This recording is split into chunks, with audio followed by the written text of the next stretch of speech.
गना बटोरी सीता गुरवा लगाव। अरे जामी गयल चंदन कई पेड़ रे ललनवा। अरे जामी गयल चंदन कई पेड़ रे ललनवा।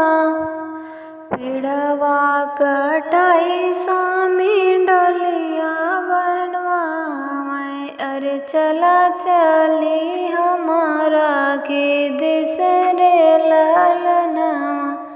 अरे चला चली हमारा के देश रे ललनवा।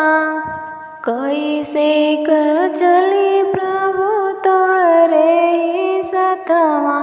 अरे तोहरे ही सतवा। अरे दुआरे बापया मोर खड़ा रे ललनवा।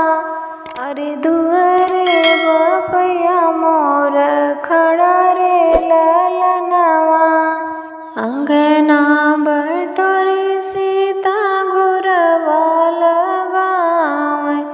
अरे जामी गयल चंदन कई पेड़ रे ललनवा। अरे जामी गयल चंदन कई पेड़ रे ललनवा। पेड़वा कटवाई स्वामी डलिया बनवाए। अरे चला चला हमारा के देश रे ललनवा।